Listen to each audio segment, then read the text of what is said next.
Now, you all didn't see it in this video, but I did fly attack helicopters, right? So I just wanted to tell a little bit of a personal joke before I jumped into stuff. Is that okay? Yeah. All right, cool. So I flew attack helicopters. My buddy flew jets, and she had an 11-year-old son. Before we would go out on deployments, we would always do like a family and friends day, right? Like where you come up, get in the helicopter, sit in the jet, walk around the squadron. Anybody want to go with me to the next one? Yeah. Okay. Sit in a jet or something like that? Oh, and can I get a bottle of water? I feel something happening. I had COVID back in September. Last 6 months ago. Checked up with the doctor. He said I wouldn't be contagious after Wednesday. So, no. I'm kidding. So my bud had an 11-year-old son, but every day he watched mom put on her flight suit and fly jets, and dad put on his real military uniform to go do real work, right? So we bring him up. He goes in the helicopter, the squadron. He's hanging out. Then, of course, we have to go to the iconic O Club. Everybody remember Top Gun, and they're singing and all this stuff. No singing and drinking kids, right? But her commanding officer, the epitome of a jet jock, walks up, right? Happens to come in right when we're there.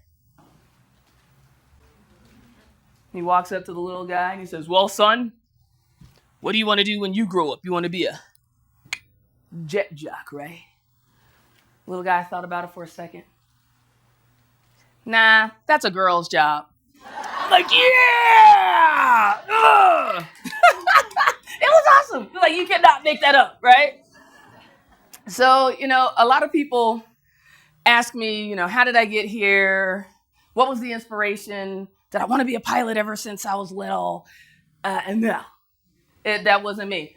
I was actually born in Chicago. Any Chicago folks in here? Okay, got a couple, Chi-town, okay. And at the age of 3, 4, whatever, I saw the police officers on the horses downtown, right? So at the age of 6, I wanted to be, got there, rode a horse downtown. I got my horse. I'm like, yes, I am halfway there, right? Now, I'm going to ask you a question. In this picture, do you think I knew how to be a police officer? No. Do you think you could have talked me out of wanting to be a police officer? Could you have told me that I was not going to be a police officer that rode a horse? Hell no, exactly. What's the difference between that little 6-year-old girl and us out here as we've become adults? Absolutely, the possibility. And the thought of it not happening just didn't even occur, even though I didn't know how. So it's like, at what point did not knowing how become the barrier, right? Dr. King has an amazing quote. You don't have to see the entire staircase to take the first step, right? And then you keep stepping and stepping and stepping and stepping. Think and Grow Rich. Napoleon Hill. Who's read it? I know, Maroon 5. How could we not, right? Do you remember this quote? Most of the time, opportunities come disguised as a what? Obstacle. Y'all got him. That's one of the deepest parts that really struck me. Most of the time, opportunities come disguised as an obstacle. That's deep, right? How many obstacles do we have in front of us right now, whether it's personally, professionally, whatever's happening in your business? If you would look at each obstacle as an opportunity that's waiting to be uncovered, that's where the gold is. That's where the juicy stuff really is, right? So at the age of 6, I wanted to be a cop. I go to high school, I graduate, go to college, which was a little, I won't say iffy. I was going to go, but my parents didn't have any money to send me. I didn't have any money. So I had to go to school on student loans, Pell Grants, and partial music scholarship. And that set me up for a very unique situation called broke. And innovative wasn't a word back then. It's like, you got to get creative, right? So one particular day I was walking down the student union hall and I saw this flyer on the wall that said free trip to Mardi Gras. I said, what? I did one of those Matrix moves, right? I said, that's for me. And it fits the budget. Free. That's right. And I went up to the flyer to get a little closer. Why? Fine print. That's exactly right. And the fine print at the bottom, it said all I had to do was join the women's ROTC rifle team. I said, oh, you remember that when you're on campus, people walking around in their uniforms and all? I said, that is not for me. Partying is, sign me up, right? So I signed up for the team. We practiced for a couple months, and it was amazing. Then we headed down to Mardi Gras, Nolens, New Orleans, the Big Easy, for 7 days of nonstop, non-interrupted, continuous partying. Yeah, and we marched for 7 days. Was not my idea of nonstop, continuous partying. And I did absolutely learn something, though, from that experience, that I could prepare for my passion. I was 18, right? 18, 19. Didn't want to be in the military. Never thought about it, but my dad was in the military. My grandfather was in the military. My stepdad was in the military. But that wasn't the path that I was looking at taking. But at this point, I was like, well, wait a minute. The military could be a strategic advantage. I already know I got it. Like, all my family's done it. I could do this. Why would I want to do it? Well, physical fitness, discipline, esprit de corps, everything I felt could help me get into police academy, excel while I was in, maybe even save my butt once I got out on the streets, right? So I decided to enlist in the Army. So I took a semester off, went through training, came back in the summer, made up all my classes. Then I decided to enroll in Army ROTC because I now saw this as a strategic advantage. Well, long story short, I ended up seeing a black woman in a flight suit at career day during Army ROTC. Totally blew my mind. I'm like, what? The tangibility of the possibility. I could see her, touch her, talk to her, ask her questions. It was absolutely amazing. From that moment on, I wanted to be a combat pilot. And then I got an invitation letter from the Nashville Police Academy. Come on down. I'm like, what? Yes, I went to police academy, made it through, got out there on the streets. It was just like Cops on TV. Have you all seen Cops? Did you see me? You got to say no because they actually cut me out of the episode. But I was there when the cameras were there. And it was amazing. I even rode horses downtown. Harley Davidson, Road King, chick, right? But I couldn't forget about that woman in the flight suit. So I decided to, well, you don't join the Marines, you become a Marine. And I applied, and they didn't take me. So I decided to apply again the next year. Now, the thing is, 88% of people never apply again, right? So I was part of that 12%. The next year, didn't take me. Third year, didn't take me. Fourth year. At this point, I have no idea what the stats are. I'm an anomaly. And they're thinking, this chick is not going away. They accepted me in, went through officer candidate school, graduated as leader of Marines, went to flight school, graduated number one out of my class and the number one out of the last 200 to graduate from flight school, and won the aircraft that I really wanted to fly, the AH-1 Super Cobra Tech helicopter. That's right. And I ended up doing a couple tours in Iraq, and when I graduated from flight school, I made history, and this is I'm setting this up to share how this all went into speaking, right? I ended up making history as the Marine Corps' first black female pilot. After I went to Iraq, I ended up being America's first black female combat pilot. And all the, thank you. I'm very blessed, very blessed.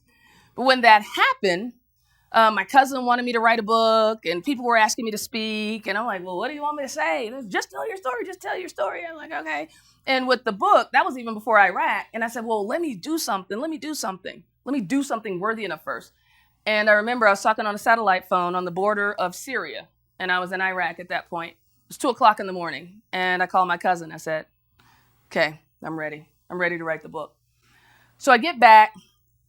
They transitioned me out of my squadron to Headquarters Marine Corps, where I became a diversity officer, liaison to the Pentagon in the Equal Opportunity Division.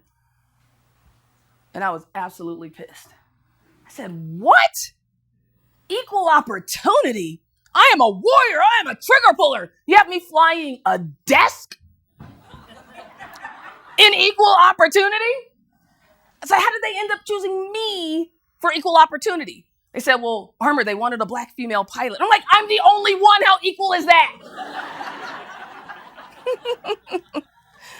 Then I learned a new one, bloom where you're planted. So no matter where I was, what my assignment was, who I was working with, what technology we had going on, you have to acknowledge the obstacles, don't give them power, right? Acknowledge the obstacles, don't give them power. Find the solution, focus on success. That's it. Oh, man, there's so much I want to say. I think, Mike, didn't you give me 2 hours? Oh, he said, no. All right, 20-second story. I'm walking at this event. Parents come up to me. Their kids in the Air Force Academy. They're all up in arms. They changed the flight test, and he'd been studying for a couple of years, and it's really hard. And now not that many people. It's a 96% failure rate. Only 4% are passing the test. And I said, okay, great. We just need to make sure he's in the 4%, right? And they looked at me like, oh. They were focusing so much on the 96%, they weren't looking at the 4%. So how do we look at our 4%, whatever that is? So fast forward, headquarters Marine Corps, I've decided to get out. I'm speaking and doing stuff, and I went to this conference, and I said, you know what? I love speaking. I'll always do it my entire life. It's my way that I'm going to give back. If it ever blows up, I'll do it full time, right? Now, I'll ask you, what blows up that you don't put your blood, sweat, and tears into? I mean, is your business just blowing up with no effort? You just went to sleep and all of a sudden in the morning, like, boom! Yeah, it just doesn't necessarily happen that way. So I'm walking down the hall at this one conference, and earlier that morning, I'd been at a table like this. There were 8 women around it. I had been the table captain because I had on my Marine Corps captain's uniform, and they picked me to be the captain. They all thought it was funny. I was like, okay, I'll do it. And when I run into a couple of the women in the hall after that, they say, oh my God, we're so inspired. We're all going for our plan A. And in that moment, I said, whoa, they're going for their plan A, and I'm not even going for mine. And I inspired them. That was a moment. That was a moment, folks. And I remember thinking, that was my sign. Because we're all looking for a sign, right? A sign to do this, a sign to do that. That was my sign. So I went around the whole rest of the conference telling everybody I was getting out. I don't recommend that exit strategy for if you're in corporate America. And I got back, looked up how to resign my commission, resigned it. Within 30 days, it was approved. It was January by this time. And I said, holy crap, I better figure out how to do this. I'd already resigned my commission. So I said, someone taught me how to be a cop. Someone taught me how to be a Marine. Someone taught me how to be a pilot. Someone taught me how to play golf. Someone taught me how to snowboard. There are executive coaches. Maybe there are speaker coaches. My computer almost blew up when I put it in Google. And Les Brown's page came up on the first page of Google. And I immediately, what do we do when we go onto a page and we're looking for a resource? Where do we go to first? What do we look at first? Come on.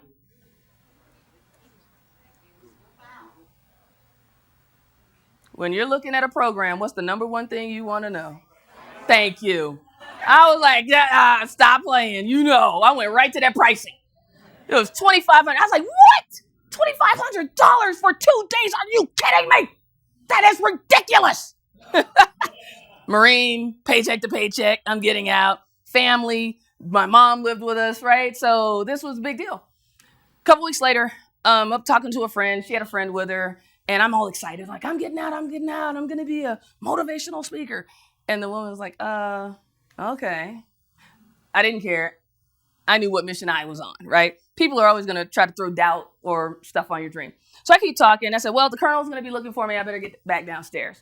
And she said, well, hold on. Wait a minute. Have you ever heard of Les Brown? I said, actually, I was just on his website 2 weeks ago. She's like, well, hey, I might have a connection for you. I said, oh, no, it's way out of my affordability. And she's like, well, I can't promise you anything, but let me get back with you. So sure enough, a week later, she reaches out. She gives me a name and a number. I call him up. And the woman said, what, girl, you were willing to sacrifice your life for us, 2 tours in Iraq. The least we can do is put you through speaker training. You just get here. We got you. What? Right. So what did I do? I bought my ticket. I booked my hotel. I went down. Les set me down. How can I help you? It was great. And I ended up making lifelong friends. One of my best friends, I didn't know him at the time. He said, hey, let me build your website for you. I was like, whoa, no, that's way too much. Like, I can't ask you to do that. He's like, I've always wanted to help the troops. You're the only troop I know. I said, okay. Well, actually, no, I didn't. I said, no, I can't let you do that. Veterans, it's real hard for us to take help sometimes, right? And I said, I can't let you do that. And he said, look, if you don't let me help you, you're going to be stealing my blessing. Right. I said, whoa, that was So, needless to say, he built my website. And things just blew up and grew from there. Then I went to NSA. Then it was time for me to get out, and I had 6 keynotes lined up. My last day was June 1st, and I had 6 keynotes for the month of June. I talked to Les, and he said, "Hey, V, how you doing?" I was like, "I don't know, I only have 6 keynotes." He said, "What? Do you know how many people would kill to have 6 keynotes in a month?" I was like, "What? I thought I was supposed to have 30. If there are 30 days in a month, I'm supposed to have 30, right?" When I tell you I didn't know anything about the business, I am not lying, okay? So you might be asking, well, how'd you get 6 keynotes? I just went around telling everybody I wanted to be a speaker. They're like, "Oh, you do? Oh, wow, you can bring." Now, granted, a couple of them were free. And the very first one I got paid for on June 2nd, she gave me a $150 check and told me not to cash it. So, I mean, it's tough starting out sometimes, right? But you gotta start. If you don't ever start, how do you get there, right? Now, I went to NSA, and I got a lot of mentoring and leadership there, right? People really poured into me. Why? Because I showed up. When I got there, Willie Jolly had invited me, and he's like, "What, girl? You have no idea how many people I invite, and they don't even show up. You showed up," and he just took me around and introduced me to everyone. Literally changed my life because of the connections and the relationships I made. As my friend Nick in the back there, he always says, "Relationships are rocket ships." And it's so true. So true. So July goes by, I have a couple keynotes. September, 1, October, none, November, December, January. For the rest of my life, I didn't have any. And I said, oh, crap. Because at this point, I'm a month behind in the house note. I have no idea how I'm going to get my next gigs. I don't know how I'm going to pay my bills. But there's this, okay. It was Wednesday morning, and I was worried a little bit, right? So I'm in my office, and I'm pacing. I'm in my bathrobe. 10 o'clock in the morning on a Wednesday, I'm in my bathrobe. Did you catch that? And I just finished reading the book Blink by Malcolm Gladwell. And in that book, he says, the mere act of smiling changes the physiology in your body. I said, all right, I got to smile. It wasn't exactly a smile, okay? I said, well, I got to do so. I can't just smile. I got to do something. So I said, follow. Everybody talks about follow-up. The fortune's in the follow-up. So let me make some follow-up calls. So I called a couple folks, and I don't know where that went. Then I called Larry, a bud of mine, and it's a business acquaintance. He said, hey, Vernice, how you doing? I was like, I don't know, man. Things are really tough right now.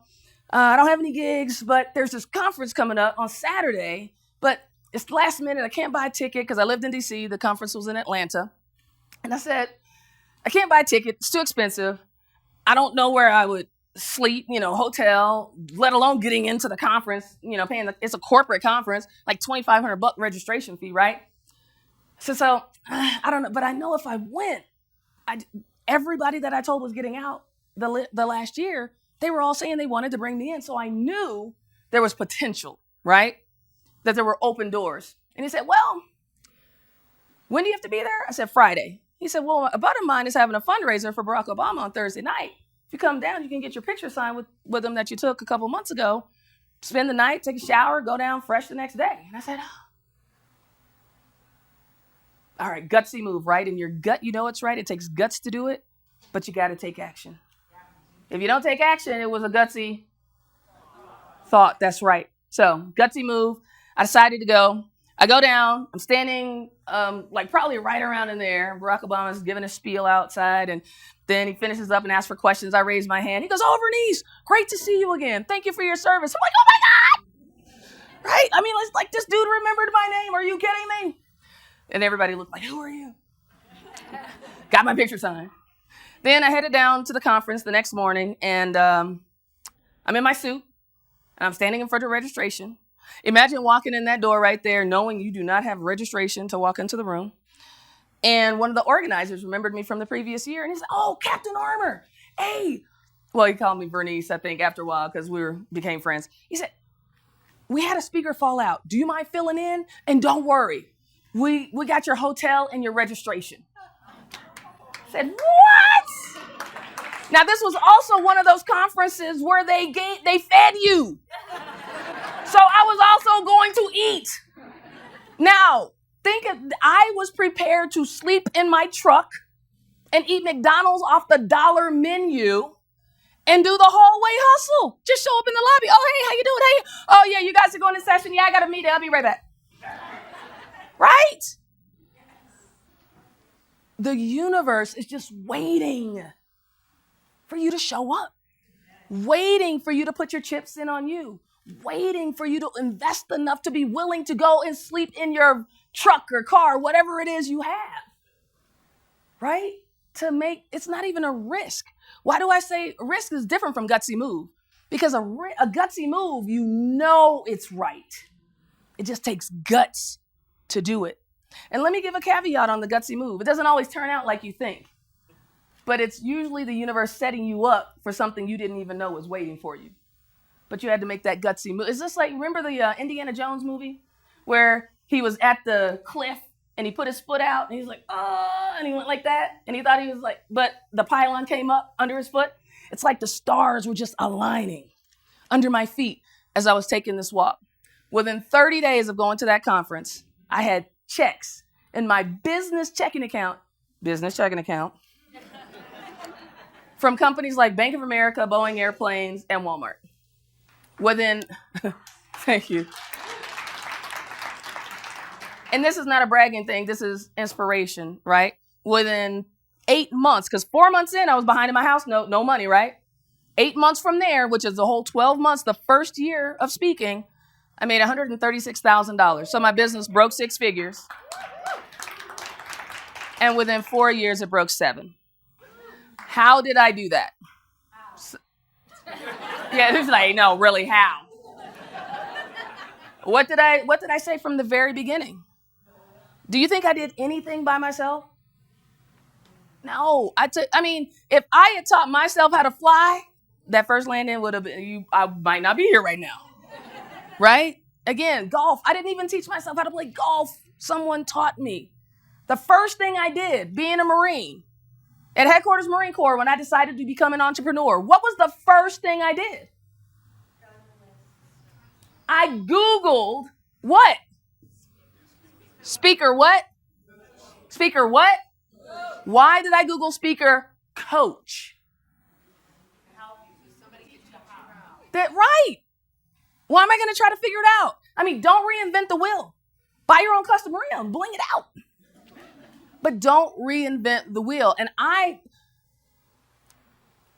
don't know how, blessedly, right, fell into a system, Chelsea was talking about that earlier, system of, I know that leadership and coaching and mentoring has gotten me to where I am, even writing my book. I can't tell you how many people helped me with that, right? So that was the fast track. Why? Because it was a catalyst. It shuttled me past all the landmines. Nope, don't do that, do this, do that, do da, until ending up where I am today. That's the only reason. And to me, it was the crew concept. As a cop, it was my crew. As a Marine, it was my crew. As combat pilots, it was our crew. And out here, Mike Kim, he's our crew, right? We are our crew together, which enabled me to follow in my dad's footsteps. Doesn't he look amazing? This is me in combat. Permission to engage. That's what the ground controller would have to say to us before we could release our missiles. You say, you have permission to engage. Well, here today, there are no ground controllers in life. You are your ground controller. If you don't give yourself permission, who will? How long have you been waiting for permission or running your dreams by someone else? Have you ever woken up after a dream and then you try to explain it to your friend? And then you're like, oh, and this, and they're looking at you like, what? Are they ever going to be able to understand this dream? No. So why are you trying to go in and out and then everybody else is weighing in on your dream when you're the one that was given the vision? What if Bill Gates had listened to everybody trying to talk him out of Microsoft? Or Jobs out of Apple? Or, the list could go on, right? At what point do you make your gutsy move and put your chips in on you? Jackie, I knew you would. I knew you would, Jackie. She came up to me early. She, selfie, right there. It's all good, though. I love it. That's right. Cleared hot. Boom, right there. Which led to this. My life is so blessed right now. My girlfriend and our 2 girls are in the back. They're sitting at a table, watching mommy in action. What up? Noah, she always says, Mommy, are you going to bring me on stage? I said, maybe. You guys want to come on stage?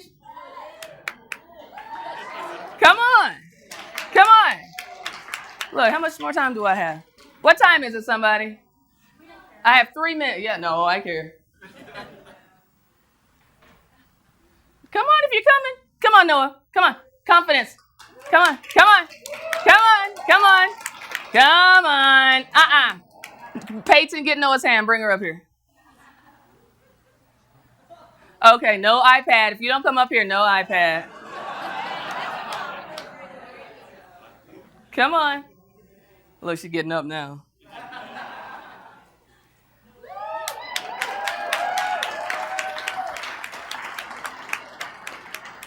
Oh, I got some work to do. You're strong and courageous. Come here. Give me your hands. Come here. Come here. Don't step on my tennis shoes now. My sneakers. No, kidding. I was kidding. They could step on them. Tell me this is not what it's about.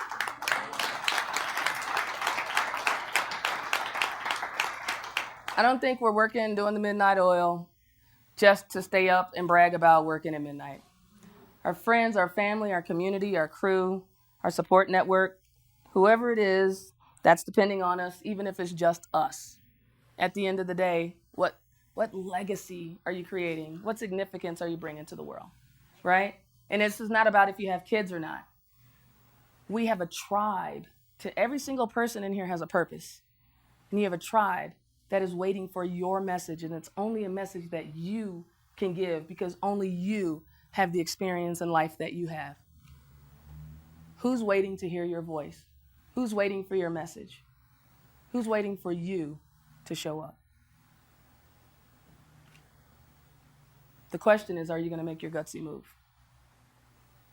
Right? All right, you want to help me click the next slide? So I'm going to give some of you an opportunity to make a gutsy move. This is a QR code. I'm not even going to check it out, say what it is. I'm going to let you put your camera up, go to the page yourself, and if that move is for you and coming to hang with me is for you, then I'll see you there. I'll be here on the break. If you have any questions, it's been an absolute pleasure, and all I got to say is get gutsy, stay gutsy.